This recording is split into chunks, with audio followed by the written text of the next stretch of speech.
जैसे ड्रोन कुल पहाड़ी के घर पे पहुंचा वहां पे डिस्कनेक्ट हो गया। इस सब्जी को हम अभी बना सकते हैं, लेकिन तो अपने फोन को ऐसे थैले में ले जाती है। और सबसे कम मार तो प्रीति ने खा रखी है पापा की। सबसे पहले आप सभी को मेरा प्यार भरा नमस्कार। मेरा नाम है आलोक राणा और स्वागत है आप सभी का देवभूमि उत्तराखंड के इन खूबसूरत पहाड़ों से। अभी सुबह करीब 10 बजने वाले हैं और आज के दिन की शुरुआत भी हो चुकी है। पिछली वीडियोस पे आपके कुछ कमेंट्स आए थे कि भाई अपने ड्रोन को अपने घर से सामने चौखम्बा पर्वत तक भेजिए। देखिए चौखम्बा पर्वत यहाँ से बहुत दूर है, पॉसिबल नहीं है, लेकिन लास्ट वीडियो पे कमेंट आया था कि भाई अपने ड्रोन को कुल पहाड़ी के घर तक भेजिए। तो कुल पहाड़ी से मेरी बात हो गई है, देखते हैं, ट्राई करते हैं। और यहाँ से मेरा एस्टिमेट है लगभग 6 मिनट के आसपास में वहाँ पहुँच जाएगा। देखते हैं क्या होता है और क्या यहाँ से ड्रोन वहाँ तक पहुँच पाएगा। डिपेंड करता है, अगर उसके सिग्नल लॉस्ट नहीं हुए तो करते हैं शुरू। कुल पहाड़ी का घर यहाँ से ठीक सामने इस पहाड़ी पे एक जगह पे दिखाई देता है, लेकिन बहुत दूर है, आसान नहीं है वहाँ तक पहुँचना। देखिए जी, प्लान आज का फेल हो गया है। दीपक बिष्ट को कहीं काम से जाना है, वो घर पे तो है नहीं, तो हम ड्रोन को वहाँ तो भेज नहीं सकते हैं, लेकिन थोड़ा बहुत ट्राई तो कर सकते हैं कि कहाँ तक जा सकता है।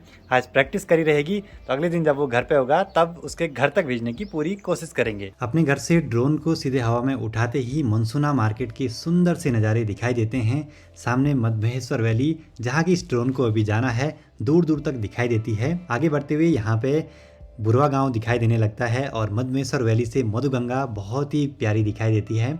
अब धीरे धीरे मुझे डर लग रहा था क्योंकि काफी दूर चले गया था ड्रोन। 3 किलोमीटर के आसपास जाते ही किसी टाइम हल्के से सिग्नल कम हो रहे थे। आखिरकार कुल पहाड़ी दीपक बिष्ट का जो घर है वो काफी नजदीक दिखाई देने लगा है और सामने चौखम्बा पर्वत और आसपास की पहाड़ियां बहुत ही सुंदर दिखाई दे रही हैं और मधमेश्वर वैली का लास्ट गाँव गौंडार भी हल्का सा दिखाई दे रहा है। सब कुछ सही था और मैं ड्रोन को काफी नजदीक ले गया कुल पहाड़ी दीपक बिष्ट के घर के।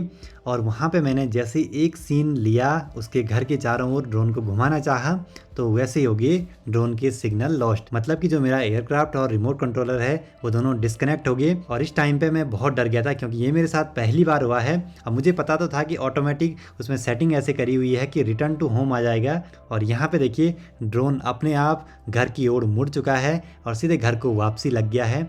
और थोड़ी दूरी के बाद ड्रोन फिर से रिमोट के साथ कनेक्ट हो गया और मुझे वीडियो सिग्नल मिलने लगे थे। उसके बाद मैंने दाएं बाएं आगे पीछे कहीं नहीं देखा, सीधे निकल पड़ा घर की ओर, क्योंकि मुझे पता था अगर रास्ते में बैटरी खत्म हुई तो दिक्कत हो सकती है। बैटरी जल्दी से ड्रेन होती जा रही है जो ड्रोन है उसकी।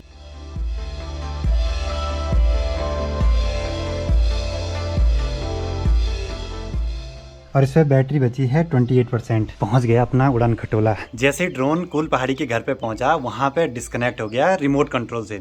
और ऐसी कंडीशन में होता ये है जहां पे होम पॉइंट अपडेट हुआ है, अगर वो सेटिंग ऑन है तो अपने होम पॉइंट पे आ जाएगा। और एक ऑप्शन रहता है कि वहीं पे हवा में तैरता रहेगा हवा में जब तक बैटरी खत्म नहीं हुई, और एक होता है कि वहीं पर लैंड हो जाएगा। तो मैंने रखा था कि रिटर्न टू होम का।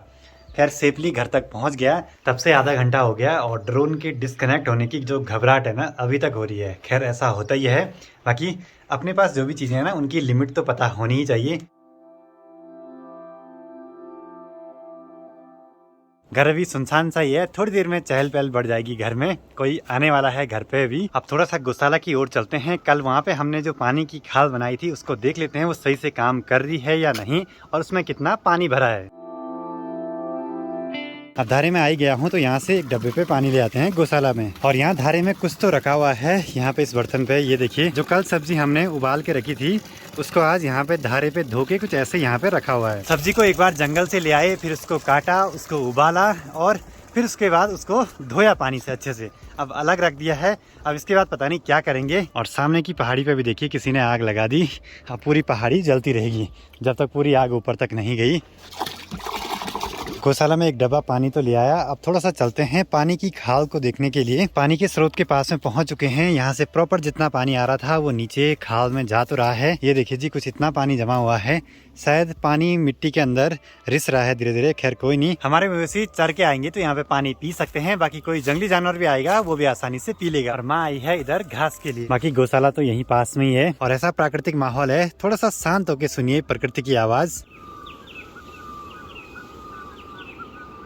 मतलब कि हर चिड़िया अपने अपने तरीके से चहचा रही है और बहुत ही शांत सा माहौल और सुंदर सा माहौल बना हुआ है अभी। और जब भी माँ घास काटने के लिए जंगल में जाती है तो अपने फोन को ऐसे थैले में ले जाती है। इसमें देखिए फोन रखा हुआ है और एक छोटी सी टहनी पे अटका रखा है। और जब से प्रीति नया वाला फोन ले आई है माँ के लिए, तब से तो माँ इस फोन को लेके बहुत डर रही है। कहीं गिर गिरा गया, पानी में गिर गया, टूट गया, फूट गया, तो डर बना रहता है बोला।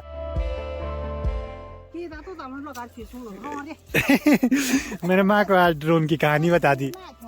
माँ बोली उतनी दूर मत खोदबल, मतलब मत भेजबल। चले जी, धारे से इतनी बड़ी बाल्टी पानी की ले जानी है और चाची भी आ चुकी है बांज की भारी ले आके। आजकल बांज की उपदी हो रही होगी गांव में। गांव में जैसे बांज के जंगल रहते हैं तो उनमें फिक्स टाइम रहता है जब उस पर नए नए पत्ते आते हैं, तो गाँव की सभी महिलाएं मिलके वहाँ से उपदी करती है, मतलब घास ले आती है। माँ भी जाती थी पहले, लेकिन अब घुटनों में दर्द होने की वजह से अब नहीं जाती हैं जंगल को ज्यादा। तो चले जी, घर में पहुंचने के बाद प्रीति भी आ चुकी है। हेलो प्रीति।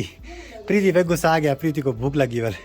और यहाँ पे ये देखिए, जो सब्जी हमने कल रिदाने के लिए रखी थी, मतलब उबालने के लिए रखी थी, और कुछ सब्जी यहाँ पे है जिसको अभी उबालना बाकी है कल की तरह। तो उतनी ही सब्जी ये भी है। देखिए वहाँ पे कितनी ज्यादा है और यहाँ पे देखिए कितनी कम होगी। प्रीति की आज हालत खराब है थोड़ा सा। गाड़ी में एक तो पीछे सीट मिली और एक उसको भूख लगी, और यहाँ अभी हमने खाना बनाया नहीं। और जो सब्जी है इसको पूरा निचोड़ के आप सुखाने के लिए रखेंगे। देखिए जी, वैसे इस सब्जी को हम अभी बना सकते हैं, लेकिन हमको करना क्या है, इसको सुखाने के लिए रखना है, जिससे कि हम इस सब्जी को लंबे समय तक यूज कर पाए, क्योंकि ये कुछ ही टाइम पीरियड के लिए जंगल में अवेलेबल होती है। दिन के 2:30 बज चुके हैं और सामने का मौसम देखिए कितना खतरनाक सा हो रखा है। यहाँ से बिल्कुल साफ और यहाँ से देखिए पूरा अंधेरा अंधेरा सा। और दीदी के गांव से बोला बारिश शुरू हो गई है। बाकी धीरे धीरे यहाँ पे जो सब्जी है वो सूखती जा रही है, और ये सूखने में मुझे लगता है बहुत टाइम लेने वाली है। और अगर किसी भी चीज को हमारे यहाँ ऐसे सुखा के रखते हैं लॉन्ग टाइम के लिए, तो उसको बोलते हैं कि सुख्तू बना के रखना। ये तो बहुत कम लग रही है यार अब। तो अभी तो बहुत कम होगी। दोस्तों, प्रीति की वापसी हो चुकी है ब्लॉग में, लेकिन सिर्फ 2 दिनों के लिए। इंपॉर्टेंट काम निपटाने के लिए आई है घर। हाँ। और ये तो मस्त में से देखिए पहाड़ों की वीडियो बनाने लगी। एक तरफ मौसम साफ दोस्तों और दूसरी तरफ खराब। अभी हमारी तैयारी है गौशाला की ओर जाने की। प्रीति को जरा साल दिखा देते हैं, बहुत टाइम के बाद आई है। यहाँ पे आंचल भी है, सब्जी ले आई है। पहाड़ों में ये होता है, घर में सारी सब्जियां हो जाती हैं। आंचल किस चीज की सब्जी है? राई की है ना। तूने क्या लगा रखा मुँह पे? अब प्रीति का अभी थंबनेल खींचना है सामने, जहाँ पे वो पीले पीले खेत हैं। अब प्रीति के मन में एक भ्रम है कि जब भी मैं इसका वीडियो का थंबनेल लेता हूँ ना, इसकी वीडियो वायरल हो जाती है। बल ऐसे खूबसूरत नजारे हो तो वीडियो तो वायरल होगी ही। गौशाला के सारे काम निपटा के अब निकल पड़े हैं घर की ओर। अब यहाँ पे प्रीति की एक फोटो खींचनी है वाले। यहाँ पे जो ये फ्योली है ना, इसको सूंघते हुए वाले। देखिए जी, सुबह के टाइम पे हम कूल पहाड़ी के घर तक ड्रोन तो नहीं भेज पाए, लेकिन अभी कूल पहाड़ी हमको दिख गया है। ये ठीक सामने पे आया हुआ है, और उसके वहाँ से तो साफ दिख रहा होगा भाई, उसका 10x है जूम, तो वहाँ से तो दिख ही रहा होगा। चलो जी, कूल पहाड़ी भी निकल गया अपने घर की ओर। बाकी अब हम भी इस वाले घर के सारे काम निपटा के निकल पड़ते हैं नए वाले घर पे। यहाँ पे एक सीन हो गया है, पापा जी दरवाजों की तालियां लगा रहे हैं। हर किसी को याद आ रही है, मेरा ये छूट गया, मेरा वो छूट गया, मेरा तो हेलमेट छूट गया। अब डर भी लग रही कहीं धुनाई न लग जाए। क्या बोल रहा है तू? और हमारे घर में सब पापा जी से बहुत डरते हैं क्या की। मैं तो काफी हूँ सीधे। और सबसे कम मार तो प्रीति ने खा रखी है पापा की, तभी तो मेरे को पापा से डर नहीं लगता। हाँ ये भाई क्या बनी। आज तो प्रीति ने मेरे को हायर कर दिया अपने थंबनेल लेने के लिए। पता नहीं कितने थंबनेल ले रही है एक ही दिन में। माँ पापा जाएंगे स्कूटी में और प्रीति आएगी मेरे साथ। चला रही है बाइक। मेरे घुटनों में दर्द हो रहा है। ये बहाने भी ऐसे बुड्ढे वालों के। मैं जाऊंगी। प्रीति को मैंने पीछे छोड़ दिया। मजाक मस्ती भी जरूरी है। हाँ, बिल्कुल। और शाम के टाइम की ये लालिमा देखिए क्या गजब की है। और आज आधे आसमान पे तो काले काले बादल और आधे पे देखिए पूरा नीला नीला सा आकाश हो रखा है। शाम के 7 बज चुके हैं और यहाँ पे हम आए थे अंकल जी की दुकान पे, और प्रीति के प्रोजेक्ट के लिए कुछ ऐसी फोटोज निकालनी थी, जो कि मतलब यहाँ के सांस्कृतिक जो भी कार्यक्रम होते हैं पहाड़ों में, उनसे रिलेटेड होनी चाहिए थी। तो चलिए जी, घर पे पहुँच चुके हैं। बाकी प्रीति ने तो मेरा रूम देखा नहीं कि मैंने LED से कैसे डेकोरेट किया हुआ है। बाकी अभी मैं यहाँ पे ड्रोन शॉट देख रहा था, बहुत ही गजब के आए हैं आज के।